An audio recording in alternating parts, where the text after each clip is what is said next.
What is going on, you guys? My name is Curtis with the Seoul Dojo gaming channel, and this is our first impressions of PGA Tour 2K25. Yes, we have so many 2K games coming out this year. You have PGA Tour 2K25, you have WWE 2K25, and you also have NBA 2K26 coming out later this year. So 2K is on a roll. Look, my background in these golf games is very limited. I did the review for Sports Gamers Online on EA Sports PGA Tour, and I played a little bit of PGA Tour 2K23, but now we're on PGA Tour 2K25.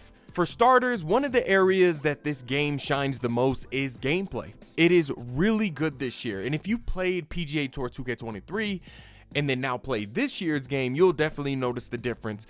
There's a lot of visual improvements. There's this new mechanic called Evo Swing that introduces new shot types, ball flights, roll physics, and it really helps the game out a lot. It's more crisper, it makes more sense. A lot of the physics are a lot more improved. It's really good for the game, and the game very much benefits from it. This year, your swing is broken into 4 areas, which is contact, rhythm, transition, and swing path. I love it a lot. I think it's the more authentic way, the most authentic way that you could swing a club using your stick. It is really good. It kind of is more rhythm based, but as you get that rhythm and that movement, you know, with the contact, with the rhythm, moving to the transition and going with your swing path, you do get good contact with the ball, and the game really lets you know by just how good the ball sounds when you hit it. It's super satisfying, especially when you dial back the difficulty and you just kind of let the training wheels off and you just go for it yourself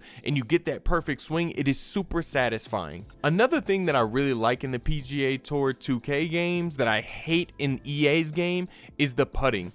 In EA's game, it is super inconsistent. The putt preview was no help, but in PGA Tour 2K, very helpful. It's very user-friendly. It uses these grids to help you with the perfect putt. So it moves, you have these lines that move from left to right, and they do move at a certain speed, depending on how deep the slope is, and you can kind of judge it from there, and it's very helpful, and it just makes so much sense to me when I putt. I've had way more success putting in this game than I had in any other golf game, so it's great. I love it. Presentation wise, graphically, this game looks beautiful. Of course, golf courses are updated. They look like their counterparts. They have new ones in there, but, and there's a big one, I just don't like the commentary in this game, and also the 2K broadcast packages get old really quick. They're very bland. You can see, like, when you play on Pebble Beach, you can see the official Pebble Beach signage and even see the hashtag FedEx Cup sign, but there's no official broadcast packages. This is something that EA's game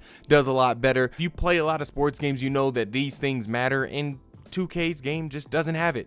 Another gripe that I have with this game, and I did have it with the last game, it's a small roster of golfers to choose from. Now, EA's game had 22, I believe. This game only has 12. At least last game they had Michael Jordan and Stephen Curry. You know, it's just ridiculous. You know, yes, you have Tiger Woods, but you don't have Scotty Scheffler. Xander Scheffler got left out from last year, and no Roy McIlroy. Big missed opportunities. I do understand how the licensing works. You know, they have to get every individual golfer to try to sign on, and they want different money and things like that. But still, like, Scotty Scheffler is the best golfer in the world at the moment, and he's not in this game. He's in EA's game. Now, even though the game does have a small roster, that is just not where the focus is at. The main focus is on your MyPlayer and MyCareer, which I love. The game gives you so many options in the character customization. You can even choose if you want like a simple customization or you want an in-depth one.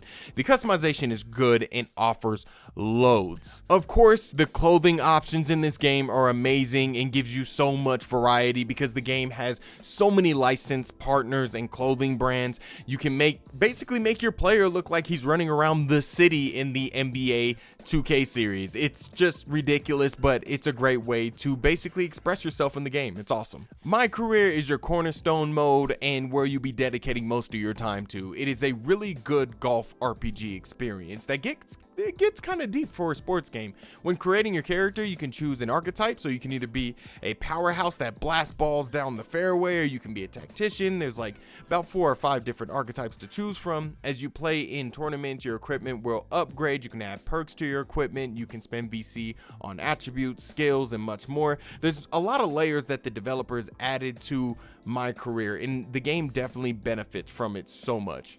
The game also has a new conversation and interview system, which comes with personality traits. You'll make, big decisions that impact your development. The answers you give in interviews will place you into one of the 3 personalities. They mainly impact what area your player is progressing in. I didn't really see a penalty that, you're getting penalized for just being a jerk to the media, but I didn't see anything like that. It just depends on what kind of player that you want to be. Once you mastered your skills in MyCareer, you can move online and go to ranked matches, you can do ranked tours, or you can just hang out with friends at Topgolf, which is a mini game. While we are on the topic of playing online, of course you can buy VC with real world money and then go online with your upgraded player, which basically is pay to win. And it's weird that it is in a golf game, but this is a 2K game, and that's just how 2K rolls. So I don't understand why this is still in games. It's a design flaw. It's just ridiculous. Pay to win models are just basically a money suck. I was gonna say a time suck. No, they're just a cash cow for 2K, and it's just ridiculous that it's in a golf game, for God's sake. So yeah, they're in here. Overall, when it comes to the gameplay, when it comes to the career mode, I think you guys will benefit loads from PGA Tour 2K25. You should buy it if you like career modes or if you played the previous titles. Also, if you're thinking about it, this game is really good for newcomers because you can dial back the settings and you can kind of work your way into being really good at the game. I know I had a few gripes, the presentations, the roster, things like that, but that's just how video games are. You're going to find a few gripes here and there that you just don't like. Or you're going to find some things you just don't like. Anyway, my name is Curtis with the Seoul Dojo Gaming Channel. You can follow me on X at Cali from the Dojo, and I'll check you guys later, all right? Peace.